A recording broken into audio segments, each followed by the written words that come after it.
In this episode of the podcast, I'm going to be talking about lessons from the happiest man on earth. It sounds like one thing, but you'll be surprised at what you hear. Stay tuned. You are listening to The Leadersmith, Darren Gerdes. Okay, so over the last week or so, I read a book called The Happiest Man on Earth. I read it twice within just a few days. Now, I usually don't do that, but the book was fantastic. And there were so many lessons. And again, usually I'm focused very squarely on leadership lessons. Here, some of the lessons are a little bit more expansive, but they apply to leaders. And so I thought, you know what, this would be great. I urge you to go get the book. I'll leave the link to the book below. He has a TED Talk. I'll leave a link to that as well. Okay, so the gentleman's name is Eddie Jaku. Jaku, I don't know how I'm pronouncing it, Jaku. He's born in Leipzig, Germany, and this was before World War II. And he considers himself to be a German first and Jewish second. And you can already see where this is going now. Okay, so he's proud of being a German and a citizen of Leipzig because of all the cultural background. And this is just before World War II, and everything changes. When he was at his bar mitzvah, he couldn't do his bar mitzvah at the main synagogue because the anti-Semitism was already starting to be somewhat pronounced. And the rabbi at that synagogue, here's the first lesson, was very smart. That rabbi was seeing things coming and he rented out a flat below the synagogue, an apartment below the synagogue to the son of a SS man, a man who had a son in the SS. And so that synagogue wasn't burned when a lot of other Jewish establishments were burned because it would have affected him. So it was just an interesting first story. So he began to study as an engineer, Eddie. His father was pushing him to it. Look, you got to go get your education. You got to get your education. You got to get your education. And he's like, okay, I'll get my education. But young people don't tend to see the value of education like older people do. And so he's disenrolled because he's Jewish. And so his father gets him a false ID and sends him off, 5, 9 hours, something like that away to the other side of the country, essentially, in order to get his education at a good school where he could get his degree in some kind of engineering and mechanical kind of ability. Okay, so he's sent away. And so now 5 years he's there at this school, gets his degree, he graduates, he visits home, and he's attacked in his own house by Nazis who are dragging him out of his house, burning his house. So they actually put him in a zoo temporarily as a holding pen before they ship him off to Buchenwald prison. He's brutally beaten. He's in this concentration camp. Nazis would do terrible things to these people, not just beating, but I mean, almost a sick joke, allow a few hundred of them to run out and then just mow them down and then ship them home saying they tried to escape. Just all kinds of sadistic stuff. But while he was there, one of the SS guards, was shocked to see him, and he knew him as Walter, which was his fake ID at this engineering school, not as Eddie, the Jew, who was actually there under a false ID. So this former friend of Eddie's thought he felt compassion for him, and he arranged to get him transferred to another facility as a machinist. Well, as he's being transferred, he uses this opportunity to try to escape out of Germany to Belgium. Now, they escape first through the Netherlands and then try to get to Belgium. As he's escaping, Eddie and his father are trying to escape. His father had arranged to have a human smuggler help them get across the border. And as they're trying to escape, just as the human smuggler had predicted, at a certain point, a military vehicle will pass. They'll have these floodlights, and you have so much time to get across, the road to the other side, and then just keep going once you get into the Netherlands. Well, His father, he makes it across to the other side, and his father was helping some woman trying to get her across as well, and was getting her across, but then was spotted by the spotlight, and rather than put everybody else in danger, he ran the other way. He gets caught, he gets beat up, but he has not put the group in danger, and that's just such a fascinating lesson of leadership in and of itself. That to leadership is about putting other people ahead of yourself, and his father is really an amazing figure throughout this whole story. Okay, so back to the story. They rent a hotel room. His father eventually catches up to him there. While they're there, they call home to try to get their mother and sister to come over.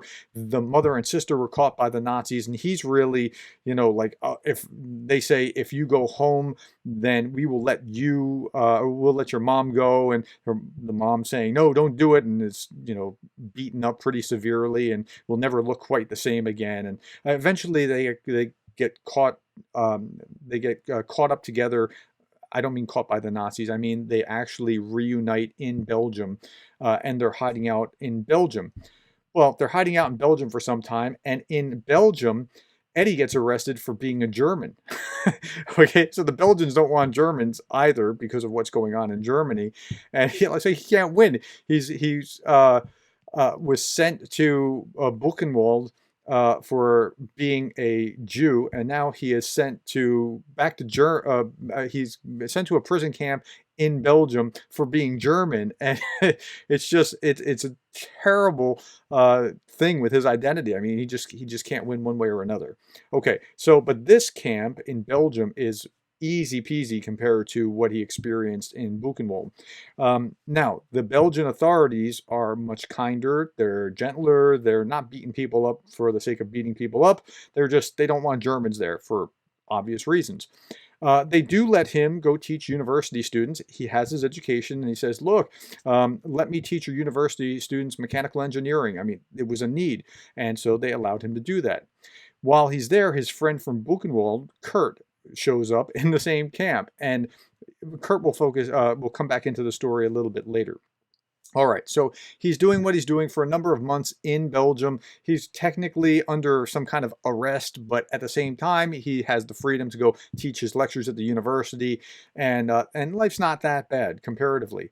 In 1940, however, the Germans invaded Belgium, and when they do, he feels like, uh-oh, I've got to get out of Dodge again. So he flees again. He flees to France, and so now he's going, okay, if I can make it to France, I can get across into England. But by the time he gets to Dunkirk, and that name, if you have historical understanding, should ring some bells. Dunkirk, yeah, that Dunkirk. And he got to Dunkirk just as the French and English are trying to evacuate Dunkirk, trying to get back to England to safety, while the Germans are just pounding them into oblivion. He can't get anyone to take him on a ship because, of course, soldiers have to be prioritized. So he decides to head south. He figures if I can't get across to England, maybe I can get out through the Mediterranean. So he heads directly south to France, and he talks about how kind people were.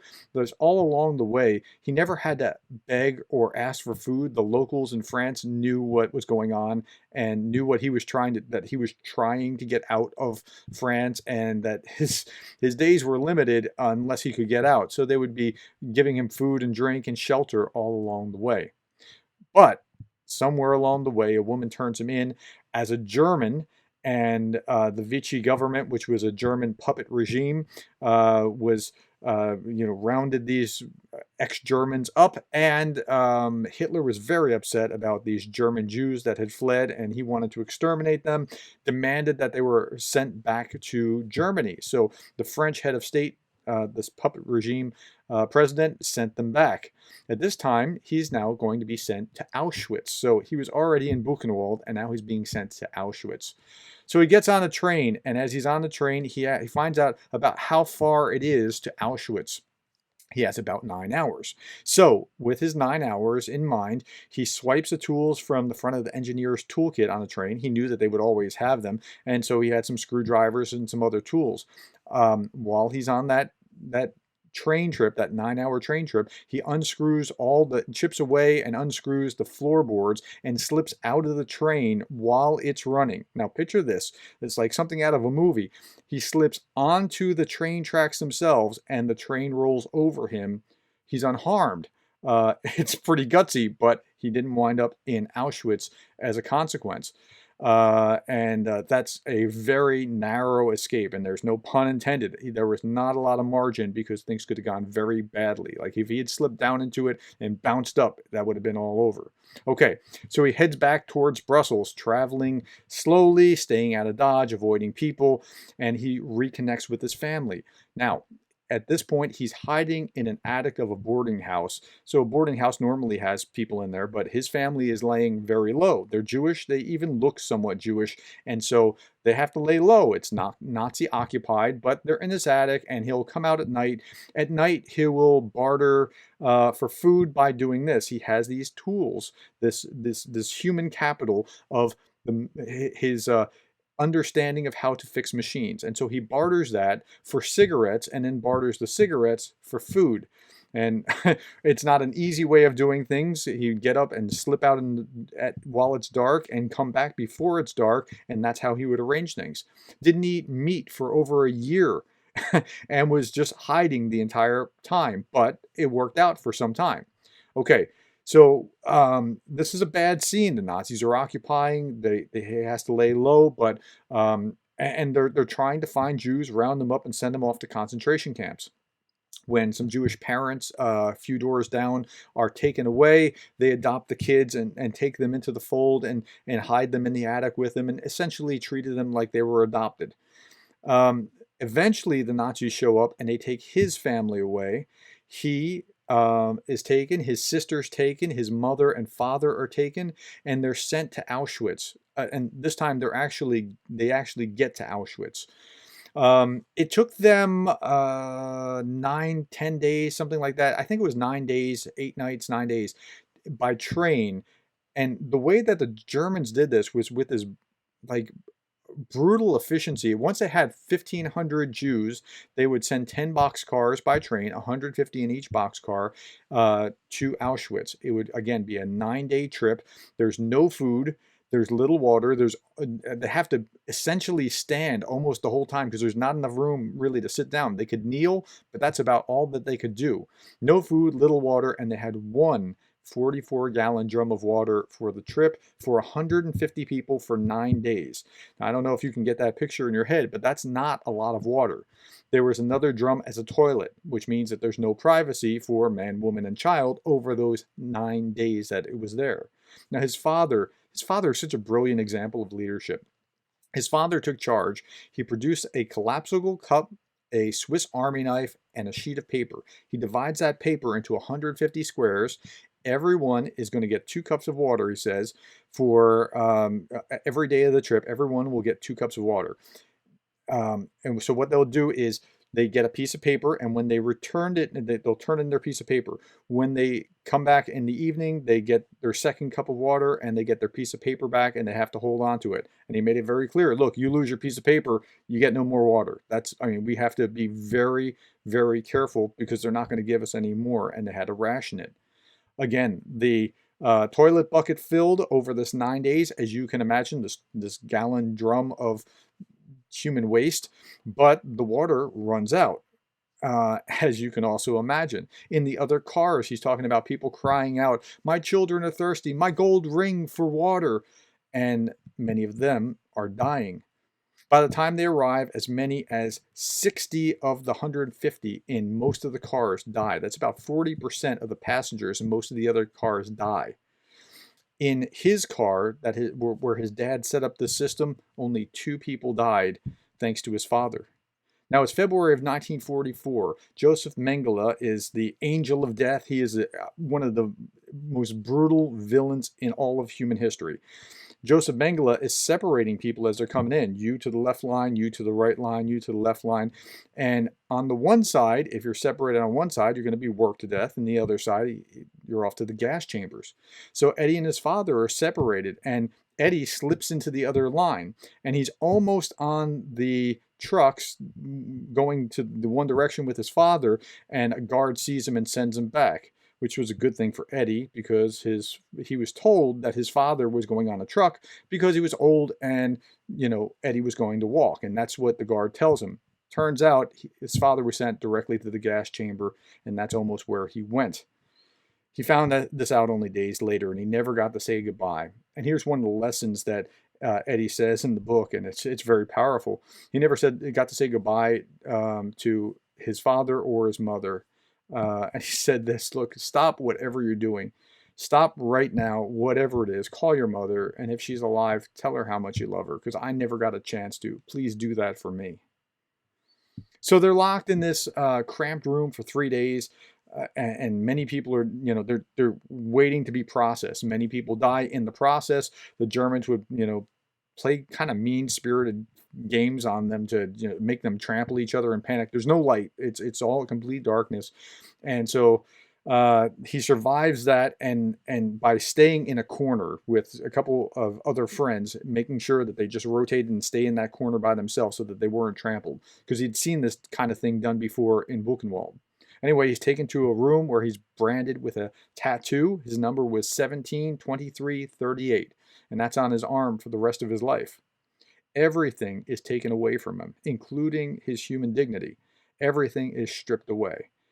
And he's speculating, he's thinking, like, how could Hitler do this? How could he create such hate in his society that he has old friends turn into enemies? Because remember, he was as pro-German as they make him before Hitler comes to power, and then he's this victim all of a sudden. At any rate, he sleeps on cold planks. The prisoners there are forced to sleep naked, as if this wasn't so much indignity already. They're forced to sleep naked on the theory that if you are naked, you can't really escape. Even if you could escape, you can't get very far because you're going to shiver to death. At Auschwitz, I mean, it's often 20 below. Okay, so they're forced to sleep on cold planks and sleep naked. They sleep 10 to a pack deep on these cold planks, and very often those on the outside would even freeze to death and just be, removed in the morning. So every day they had to go to work, and the idea here was that you're either exterminated, sent to the gas chamber, or you're worked to death. And so they're marched under guard, and if they fell on the side because they were too weak, they're immediately shot. He said the moment that you're unable to work, you'd be killed. That's the way it worked, and that was the intention. That was the way that things were designed. Now, he would make things because of his education, because of his mechanical ability. He would make things for other prisoners. It was kind of like a little black market operation, and he could get things because he made a little machine that could, boil potatoes, and he would charge 1 potatoes to boil 4 potatoes. If you bring me 5, you'll get 4, I'll get 1, and that's, I'll make sure it happens. You can't eat potatoes raw, but again, this could be a good source of substance, and every calorie had to count. People would go, sometimes they were so distraught being here because they were so dehumanized, they would go to the wire. That was a phrase that meant that they would commit suicide by going to the electric fence and touching it so that it would kill them rather than letting the Nazis kill them. It's that kind of terrible condition. And, it's hard to imagine a picture of a system that's more designed to be destructive of humanness than what the Nazis did to the Jews in the concentration camp. But he said, one thing that saved him was friendship, was love. He had a friend, and this wasn't weird. It was just a friend, okay? A friend named Kurt. And Kurt was a friend that he knew in Buchenwald, and then they were out, and then they were both wound up in Auschwitz again together. And he said nothing was more important than this friendship. It was enough to keep him going. He said that they looked after each other all the time. And I'm going to quote now. He said, quote, "I would not be here today without Kurt. Thanks to my friend, I survived. We looked after each other. When one of us was injured or too sick to work, the other would find food and help the other. The average survival time of a prisoner in Auschwitz was 7 months. Without Kurt, I wouldn't have survived half that long." And then again, he said this: "This is the most important thing that I have ever learned. The greatest thing that you will ever do is be loved by another person." Wow. And, look, again, this was life or death, literally. And when he's saying loved by another person, he wasn't saying anything odd or funny. He was saying to be cared for by another human being and to care for another human being, because it takes your eyes off you and your plight and puts it on, like, that other person becomes your world and it becomes a support system. Okay, so let me continue the story. So he's placed on different work crews. He's at one point he's placed on a coal mining detail, and he's sent to this new a new work detail after that because of his mechanical skills as an engineer. At one point, he is almost sent to the gas chamber. Actually, on 3 different occasions, he was sent to the line for the gas chamber, and he's pulled out of the ranks because of his education.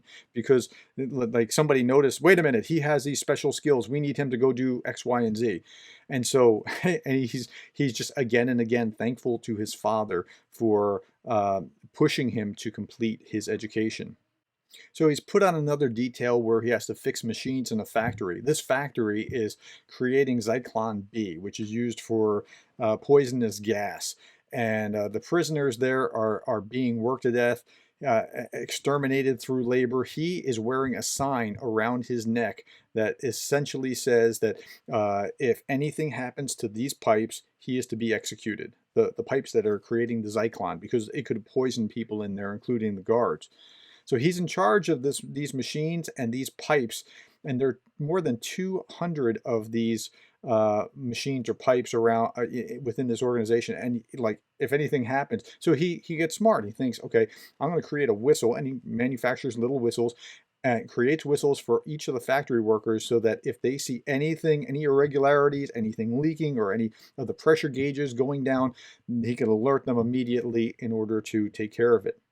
Along the way, he finds out that his sister is at Auschwitz as well, and she's alive, and he's happy, but at the same time, she looks nothing like her former self. She's hollowed out, she's miserable, she's just a skeleton, and he can't even talk to her because that puts her in danger. He can only kind of give a look here and there and try to look out for her, but he can't do anything because, again, making that connection would draw attention to her that could put her life in danger. At one point, he's beaten up on several occasions by the Nazi guards. One guard hits him on the head with a rock. Another later on is going to hit him with the butt of a rifle, and he's going to have migraines from that point forward. He is, oh man. He's brought to, after being hit on the head with a rock, he's brought to a neurosurgeon because the guard actually recognizes that he's valuable and doesn't want to get in trouble because he realizes that he's in charge of, some things. And when he's brought to the neurosurgeon, he mentions something about one of the machines, and the neurosurgeon's kind of like, how does he know that? So the doctor asks him how he knew about the machines, and he said, yeah, I used to make these kind of machines, which is true. He used to make this certain kind of machine. And so the doctor's like, can you make this kind of machine? Can I have you recreate it? And this was to do something medically, and so he's tasked with that as well. In another chapter, he talks about if you lose your morals, and here's another incredibly valuable lesson: if you lose your morals, you lose yourself. And he talked about how the German man was weak and would lose his humanity. I remember seeing a meme not too long ago. It was just a phrase. It wasn't anything particularly compelling with the picture, but it was Jordan Peterson saying, if you think that strong men are a problem, you haven't seen nothing until you've seen what weak men will do. And he's exactly right. Those weak Germans who would just go along with whatever Hitler did, and that's when you lose your morals, you lose yourself. These German guards could torture, kill children, bash their heads in, and then they could go home and somehow sleep at night, see their own wife and their own children, and be okay with what they have done. They became sadistic. The collaborators inside the camp were also sadistic, and they would sell out other prisoners just for an extra serving of bread or something else. He's been beaten, he's been whipped, he's had his nose broken, and yet he continues on. But he recognizes that he's in a stronger position than where some of them are. And again, he says, if your morals are gone, you go. That's a powerful lesson. So he hatches this plan to escape from Auschwitz. And it's with the help of a civilian, a kind civilian named Klaus. who's going to say, okay, look, I'm going to paint a stripe on a drum. We're going to get you in the drum. We'll put it on the very back of the truck. At a certain point, there's a turn in the road, and I'm going to whistle. When I do, you're going to push against the drum and rock it over and get out. Okay, so they do that. They put him in a drum. He has a chain to hold it on the inside, and everything goes exactly as planned. He's placed in the back of the truck, halfway between the factory and the camp, and so where they would otherwise have had to walk to. And the driver whistles. He falls out. The barrel goes down a hill. He rolls down a hill. It's a kind of a harrowing experience, but he's free. He gets out of the drum and he goes and he runs to a local house. He goes to the house for help, and he is there in his prisoner's uniform, and he's asking for help, but the man is Polish. He doesn't speak any German. He doesn't speak any French, which Eddie spoke both. The man goes back into another room, comes back out with a rifle, and starts shooting at him. And he gets shot in the calf, and he gets away, but he realizes, to his horror, he's not going to survive. If the people in the countryside are not going to help him, he has a better chance of surviving in the camp. He actually sneaks back into the line as the prisoners are coming back into the camp so that he can survive. So he sneaks back into Auschwitz because he has a better chance of survival than he had outside it. And again, here's another lesson. He said, do I hate that man, this Polish man that shot at him? He says, do I hate that man? No. He was probably just weak and scared. Again, remember that if your morals go, you go. Okay? If you lose your morals, you lose yourself. Wow. Okay, so this doctor, Dr. Kinderman, removes the bullet with a letter opener without anesthesia. Okay, and they actually have to wait. Like, the plan is, we're going to wait until these church bells over at a monastery in the distance ring, so it's kind of lousy, so when you're groaning, nobody hears you. And they pop it out with a letter opener, and they disinfect it with saliva. The doctor's advice to Eddie was profound and probably saved his life. He said, Eddie, if you want to survive, when you come back from work, rest. Conserve your energy. 1 hour of rest is 2 days of survival. Every calorie mattered. So when Eddie other people would come back from their work detail and maybe do other things, search for food, which they never found, or try to do other things. He would come back and be very disciplined about resting because he was going to survive. He says they were delirious with hunger. One man would sleep talk about delicious meals and delicious food in his sleep. I mean, it was that bad. And these people are legitimately human skeletons. Now, they want all the food that they can possibly eat.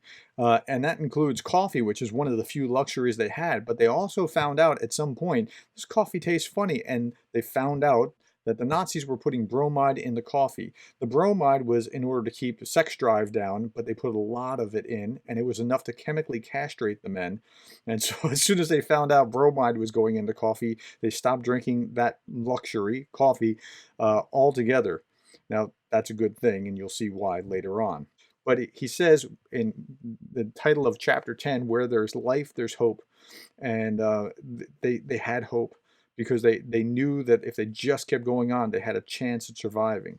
Now, the war at this point is going badly. The Russians are only 20 miles outside Auschwitz, and the Nazis are getting worried, because if you're committing war crimes, it turns out that you don't want the world to know about that.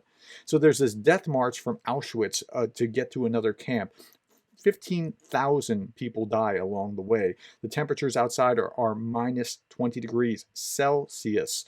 And they would shoot people on sight if they stumbled, and just, it was pretty much the end. So many people dying. Kurt at one point gets so down. Kurt, remember, his friend Kurt is so down. He's just like, look, I don't think I can go on. So Eddie finds Kurt a hiding place. And when he found him a hiding place, the place that he found as a hiding place, there were 2 or 3 other people already in that particular place that had slipped away. And, somebody had to seal it back up. So Eddie sealed it up, got Kurt in there, sealed it up, and he got back into the line. And so he never knew whether he was going to see Kurt again. But he said his goodbye and he rejoined the others. He's loaded on these wagons for Buchenwald again, and He's surviving so far, but at Buchenwald, he's tapped to be a tool maker, and he's sent to another camp to work on machines again. That education is paying off again and again and again. This time he has a sign that he's wearing around him that says if he makes 7 mistakes, he will be hanged. Now, he's working on these precision tool parts that if it was a millimeter of a mistake, the part would be ruined. So he had to be really, really careful with what he was doing. The man in charge, at one point, so he has one guard in charge that was very brutal to him, but there's another guard that eventually asks him, wait a minute, your name is Jaku or Jaku. Are you related to Isidore Jaku? Well, turns out, yes, he is. That was his father. And it turns out that that Nazi guard and his father were POWs together in World War One. And from that point forward, that Nazi looked out for him, providing him extra food and trying to make sure that, just keep an eye on him. Of course, he couldn't eat the extra food. He's so emaciated that he couldn't even eat the extra porridge that he was given because his stomach couldn't handle it. He gave him salami. He couldn't eat the salami. Like, he's starving to death and he can't even eat. That's how bad shape he's in. Okay, so at this point, the Russians are closing in once again. And the Russians are on one side, the Americans are on the other side, and the Nazis are getting desperate. They march them away, and he sees this drainage pipe, and he thinks, if I can get myself into the drainage pipe, perhaps I'll have a chance. And so he slips into the trench. It's freezing water. The water is moving pretty rapidly around him, and he gets these boards, and he puts these boards around him, and he gets into this drainage pipe, and he actually fell asleep in this freezing water, which is a terrible, I'm sure, harrowing experience, not knowing whether you're going to wake up. When he wakes up, the boards are full of holes, and the boards are full of holes because the Nazis just kind of shot down on either side of the drainage pipe just in case anybody had the idea of trying to escape, but the boards saved him. And so they're gone. He flees into the countryside and starts to live in caves. He's eating snails. He's eventually so sick, in such bad shape that he's like, look, I mean, I've got to get back to somebody somewhere or I simply won't make it. And he gets onto the road and he sees a tank, and it's an American tank, and he's saved. And now he's in a hospital and he's waking up like with caring physicians attending to him, trying to help him survive. And at this point, he was at in the hospital. They told him that he has a very low chance of surviving. And he says in that moment, he makes a promise to God, if I live, I'll be an entirely new purpose. I'll live every day to my fullest. Hence the term, the happiest, or the title of the book, The Happiest Man on Earth. Okay, so he's in the hospital for 6 weeks. He leaves Belgium to look for his family, and out of his 100 relatives, he couldn't find any. And it's got to be a terribly bleak time. But at a Jewish canteen for Jewish survivors, he finds Kurt, and he's amazed. He found Kurt again, and so it's like he has family again in some way.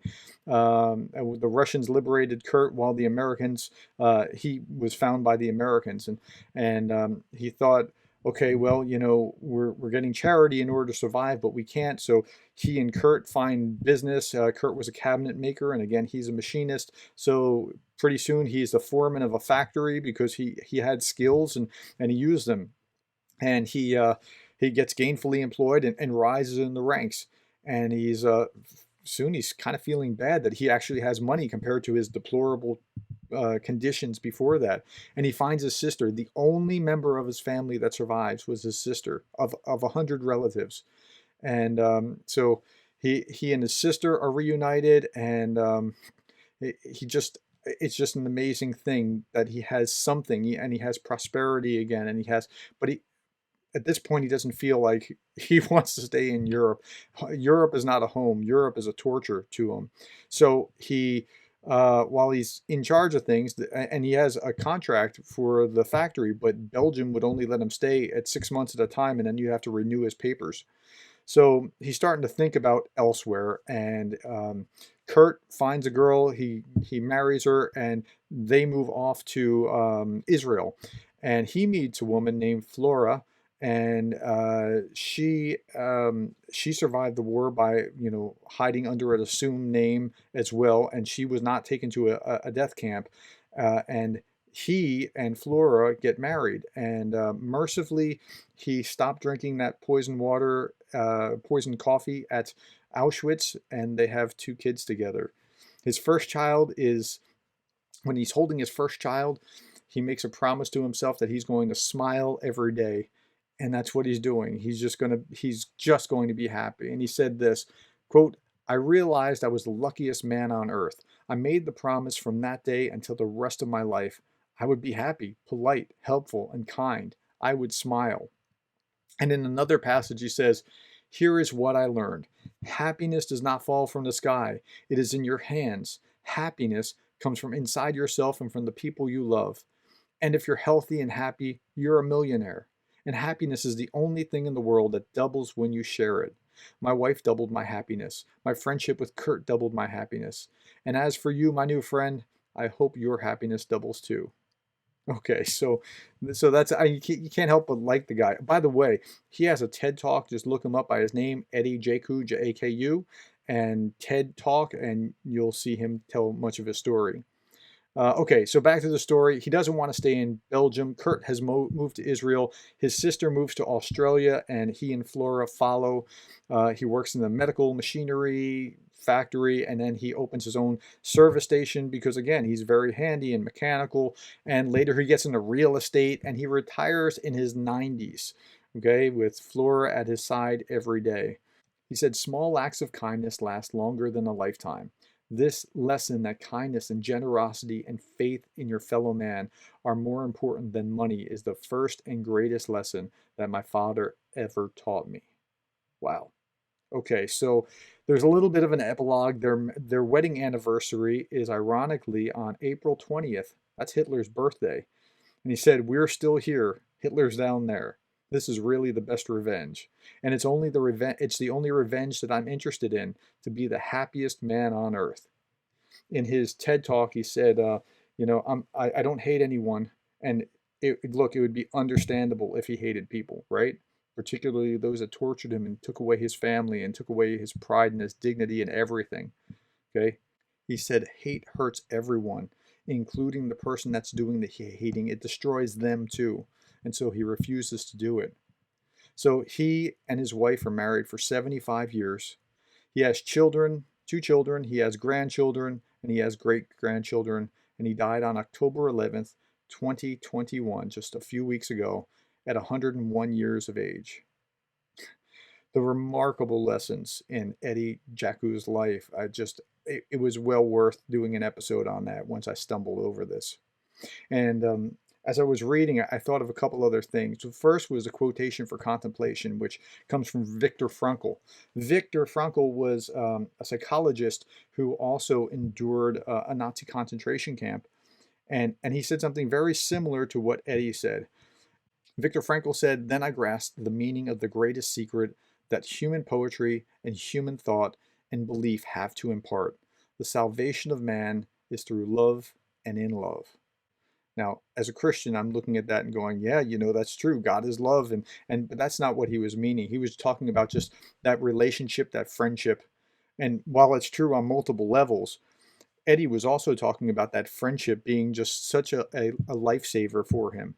And I think that's true anywhere, in friendship, in relationship, in leadership, anywhere. Relationship is the fast way to protection. In fact, look, the suffix ship, anywhere you see that means relationship. So citizenship is relationship to the state. Friendship, relation between friends. Leadership is relation between leader and follower.